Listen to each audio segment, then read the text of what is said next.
আজকে এসেছি তো ইতিহাসের অংশ হতে। যে জুলুম নির্যাতনের একটি কারখানা বানিয়েছিল তারা ট্রাইব্যুনালে, সেই ট্রাইব্যুনাল আজকে ন্যায় বিচার প্রতিষ্ঠিত হতে যাচ্ছে, সেটা দেখার জন্য এসেছে। অবশ্যই সঠিক বিচারের আশা করি, কারণ দেশের 18 কোটি মানুষের গণ অভ্যুত্থানের মাধ্যমে অর্জিত যে সরকার, সেই সরকারের কাছে দেশের মানুষ প্রত্যাশা করে ন্যায় বিচার। আমরাও চাই ন্যায় বিচার।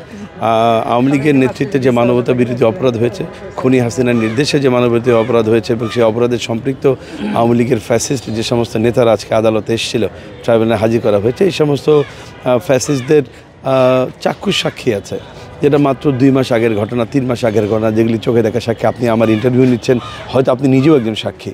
তো এইভাবে সারা বাংলাদেশের 18 কোটি মানুষের মধ্যে আমি মনে করি অধিকাংশ মানুষের 99% হলে এই সমস্ত ঘটনার সাক্ষী। তো এই চোখে দেখা সাক্ষ্যের ভিত্তিতে এই জালিমদের বিচার হবে এবং সেই বিচারে অবশ্যই ন্যায় বিচার প্রতিষ্ঠিত হবে। এবং 1973 অ্যাক্টে যে সর্বোচ্চ সাজার কথা বলা আছে, খুনি হাসিনা সহ তার ফ্যাসিস্ট দোসরদের, সেই সাজা এই ট্রাইব্যুনাল থেকে আসবে, এটাই দেশবাসী আশা করছে। এই 73 অ্যাক্টের এই আইনে মামলা নিষ্পত্তি হয়ে যাওয়ার পরে এটা রিভিউর কোনো সুযোগ আছে কিনা, এটা আমাদের কনসার্ন লয়াররা এটা পর্যালোচনা করছেন। তারা পর্যালোচনা শেষে আমাদেরকে মতামত দিলে আমরা সেই আলোকে ব্যবস্থা নেব। আরও কারোর বিরুদ্ধে?